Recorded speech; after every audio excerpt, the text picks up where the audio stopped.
अब हम कंटिन्यू करते हैं ES 13 का second part that is valuation. तो वैल्यूएशन के पर्पज से भी इसको टू पार्ट्स में हम डिवाइड करते हैं, current investments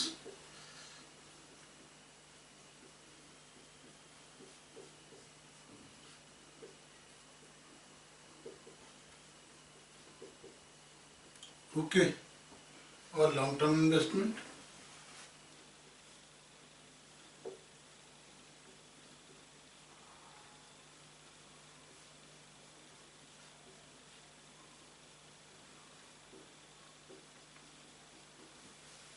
current investment and long term investment, इसका वैल्यूएशन क्या करेंगे,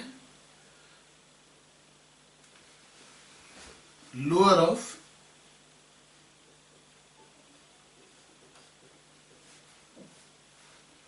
कॉस्ट प्राइस और फेयर वैल्यू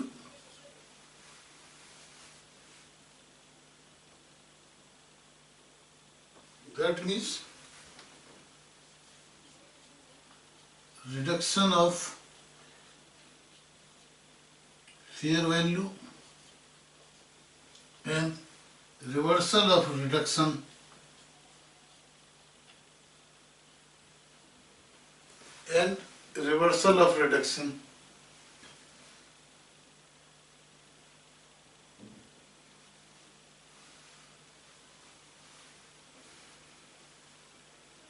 ये दोनों चीजें किस में जाएंगी, P&L अकाउंट में। लॉन्ग टर्म इन्वेस्टमेंट को हम लोग वैल्यू करते हैं cost per, okay.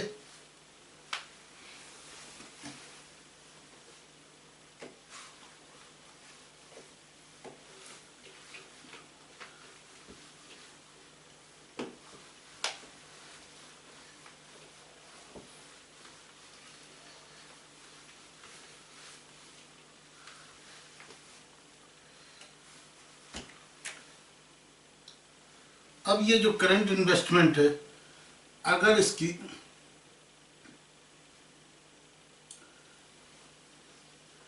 Reduction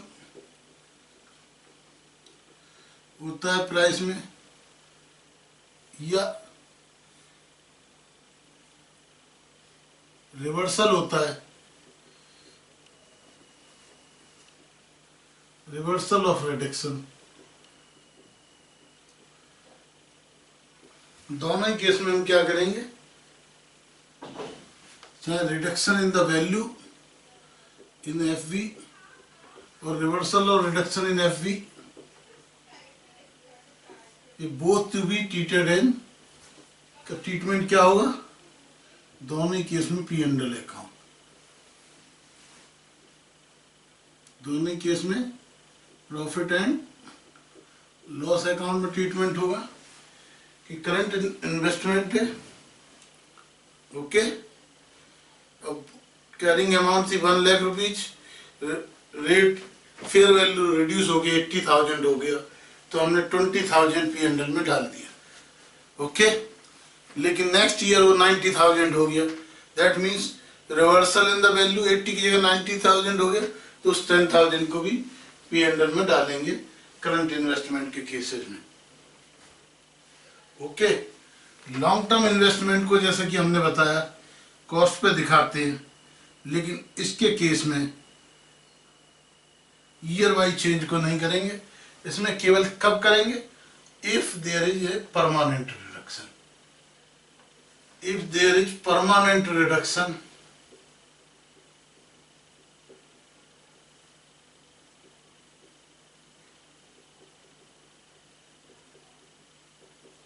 in the value of investment, only then transfer to P&L account. Permanent reduction in value we charge to the P&L account.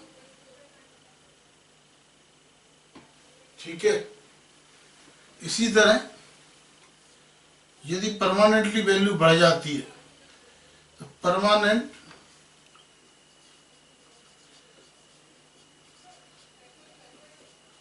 Reversal of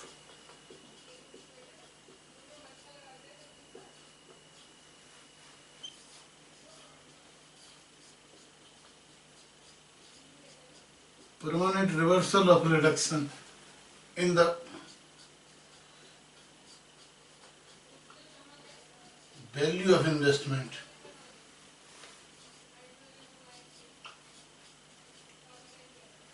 can be charged or credited to P&L account.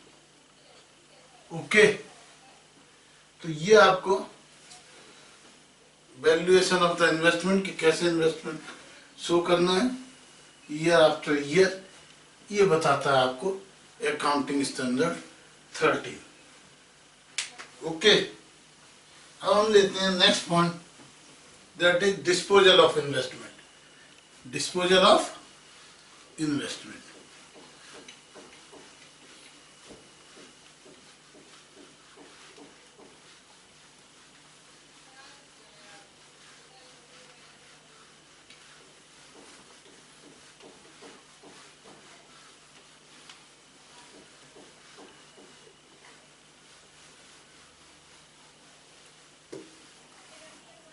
अब आ जाइए disposal of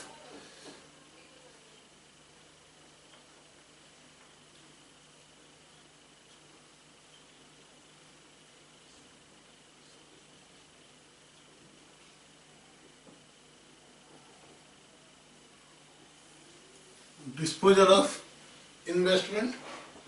अब disposal क्या हो सकता है, दो तरह से, fully sold and partly sold. Fully sold, partly sold, fully sold and partly. तो फुली सोल्ड के केस में क्या है, ascertain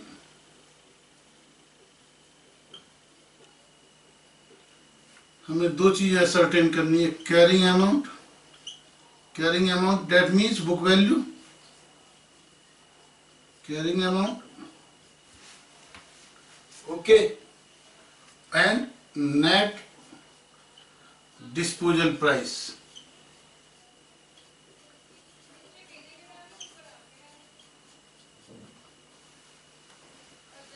okay,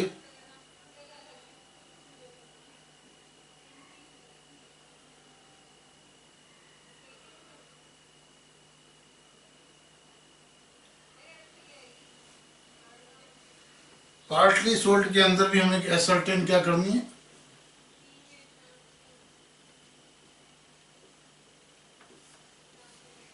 carrying amount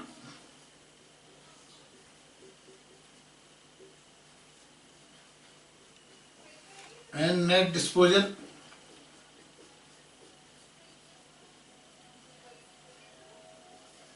price. लेकिन यहां आपको रुकना पड़ेगा, यहाँ भी कैरिंग अमाउंट है, यहाँ भी कैरिंग अमाउंट है, लेकिन यहाँ पर कैरिंग अमाउंट क्योंकि पार्टली सोल्ड है तो हमें देखना पड़ेगा कि वो लीफो के हिसाब से है या एवरेज प्राइस से है। किसके हिसाब से,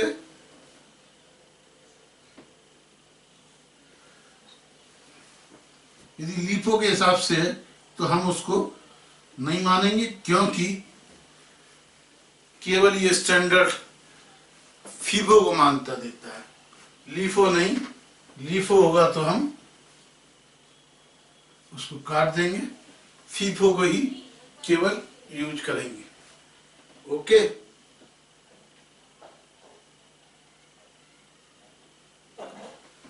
अब इसके अंदर यदि carrying amount CAH greater than NDP और कैसी हो सकती है CA लेस देन NDP।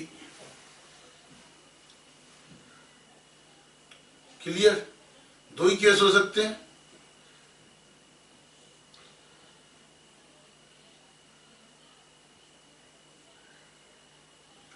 दोनों ही केस में हम डेबिट और क्रेडिट करेंगे। P&L को लॉस होगा तो डेबिट और प्रॉफिट होगा तो क्रेडिट। क्लियर? यहां भी क्या होगा, carrying account NDP, carrying account NDP, और हो सकता है carrying account equal to NDP।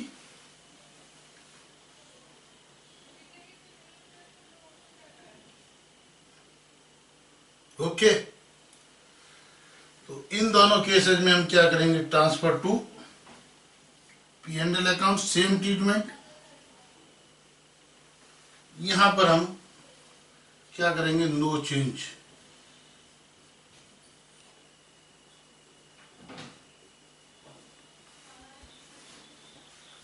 यहां नो चेंज करेंगे। ओके, अब आ जाइए रिक्लासिफिकेशन। निकाल लो बेटा, ये लो खोल दी। रिक्लासिफिकेशन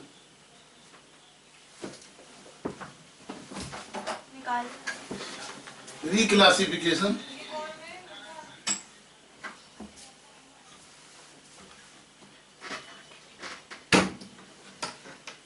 तो रिक्लासिफिकेशन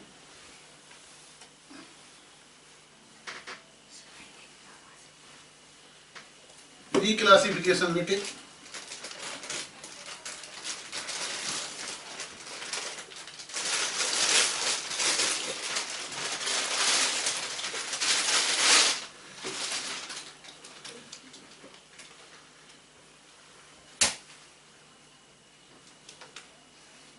रिक्लासिफिकेशन क्या होगा,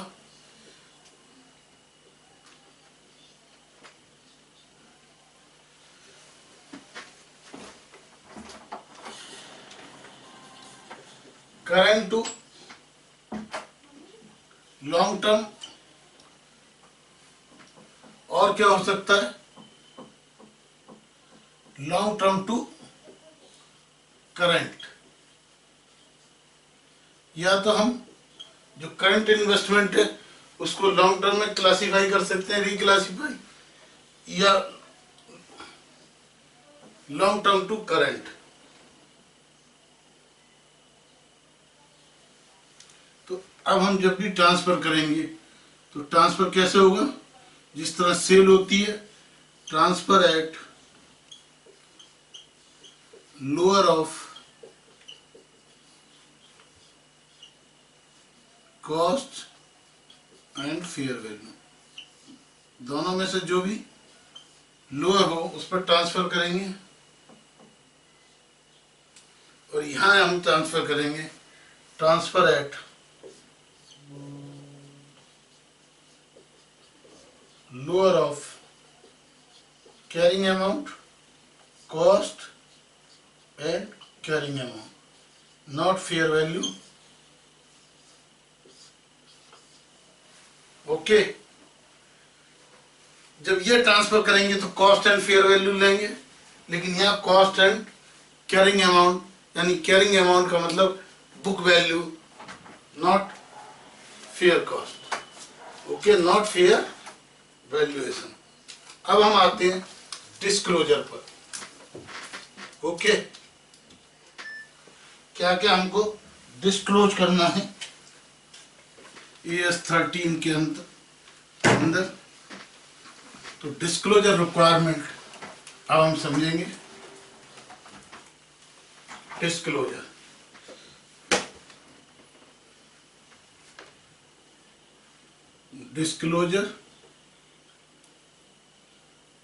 AS 13। तो डिस्क्लोजर में हमें सबसे पहले करनी पड़ेगी डिस्क्लोजर ऑफ accounting policy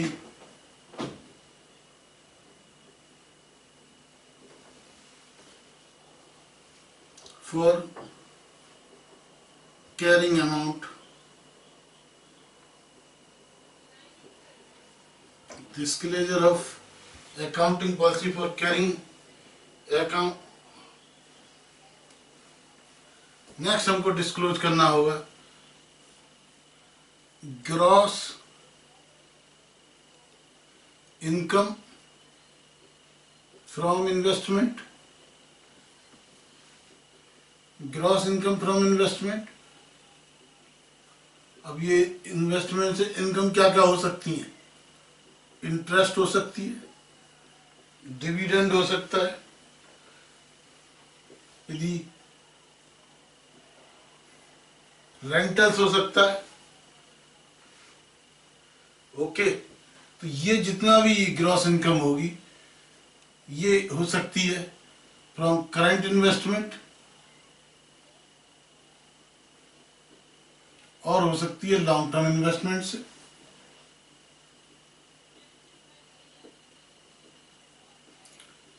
तो हमको दोनों ही केस में सेपरेटली डिस्क्लोज करना है. Separately disclose income from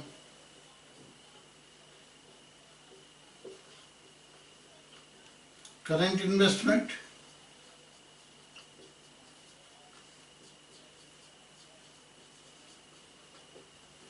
and income from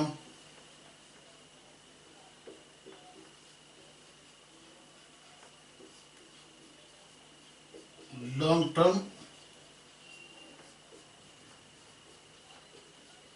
investments. Current investment से इनकम और लॉन्ग टर्म इन्वेस्टमेंट से इनकम दोनों हमको डिस्क्लोज करनी है. ठीक है. उसके अलावा हमें क्या करना है?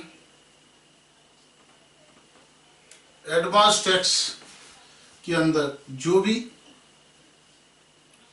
टीडीएस डिडक्टेड, जो भी टीडीएस है on income, it is to be disclosed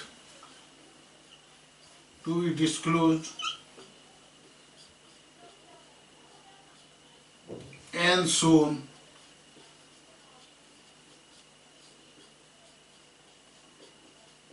as advance tax paid.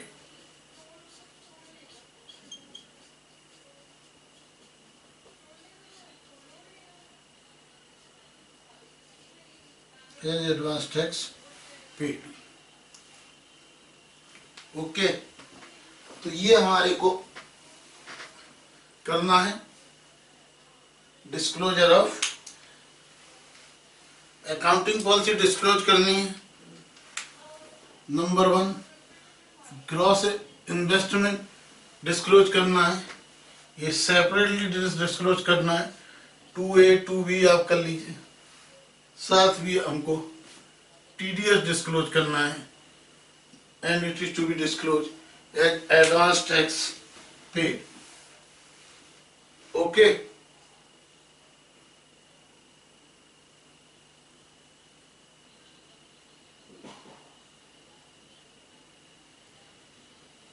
Clear?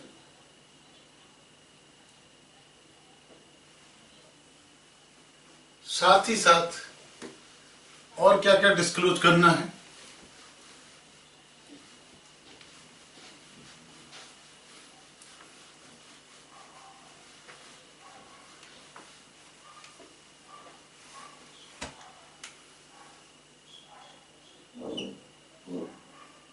हमको डिस्क्लोज करना है. Disclose profit and loss on disposal of investment.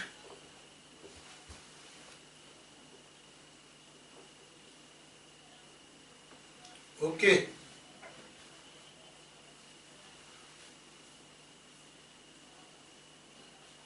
On disposal हमको क्या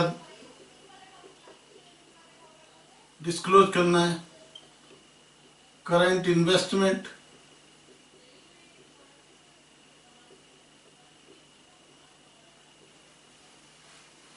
okay, along with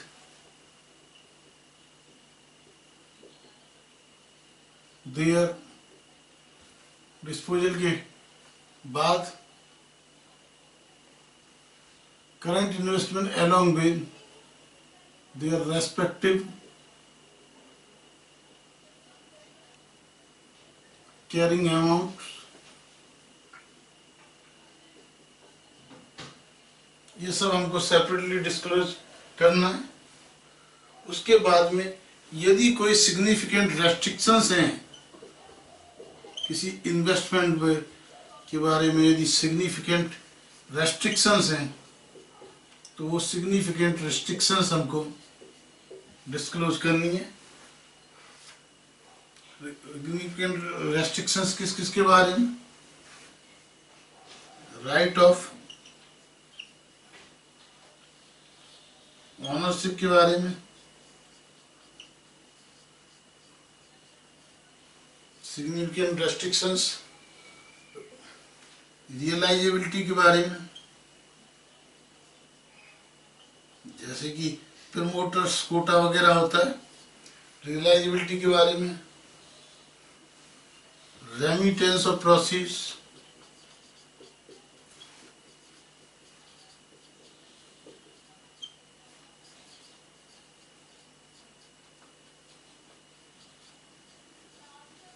out of disposal of assets, out of disposal of assets।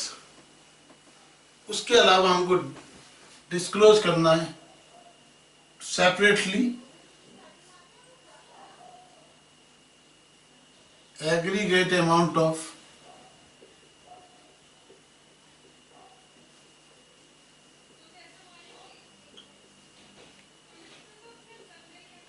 quoted investment,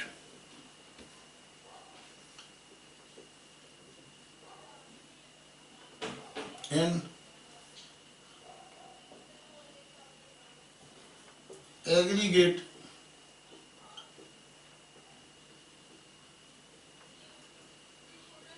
amount of unquoted investments। ये separately हमको coated, okay. और in the case of the coated investment हमको disclose करना है aggregate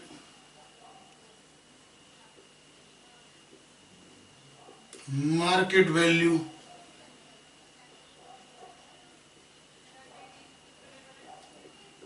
of coated investment. Sir बहुत सारा disclosure हो गया, और भी कुछ डिस्क्लोज करना है क्या? यस, इफ एनी स्टेचू, यानी कोई भी कानून, statute prescribe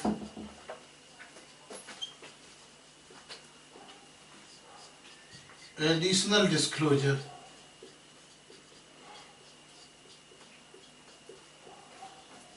then such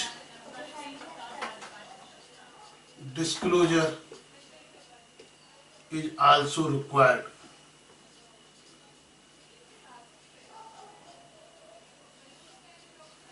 okay, तो ये सारे डिस्क्लोजर्स आपको करने हैं इन्वेस्टमेंट के अंदर। तो इन्वेस्टमेंट में आपने समझा क्या? पार्ट 1 में हमने बताया था आपको इन्वेस्टमेंट है क्या, उसको कैसे डिवाइड करते हैं, उनका कैसे अकाउंटिंग ट्रीटमेंट क्या होता है, किस तरह कैरिंग अमाउंट होती है चेंज। उसके अलावा अभी हमने बताया किस तरह उसका वैल्यूएशन करना है, किस तरह लॉन्ग टर्म को करंट करना है, करंट को लॉन्ग टर्म करते समय क्या अकाउंटिंग ट्रीटमेंट होना है, और क्या इसकी डिस्क्लोजर रिक्वायरमेंट। ओके, तो ये आपको ध्यान रखना है, काफ़ी इम्पोर्टेंट है। ES 13 हालांकि अकाउंटिंग स्टैंडर्ड 30, 31, 32 आ चुके हैं, तो ये अकाउंट इन्वेस्टमेंट का स्टैंडर्ड्स काफ़ी कुछ गाइड होता है। AS 30, 31, 32 से AS 13 की तो खत्म होने की बात भी चल रही थी, लेकिन ओवरराइड करते हैं, लेकिन उसके बावजूद AS 13 काफ़ी इम्पोर्टेंट है और आपको पढ़ना है। ओके, तो समझ में आ गया? Any query you can call on my phone or my email dhruvkum dhruvkum @yahoo.com. Thank you very much.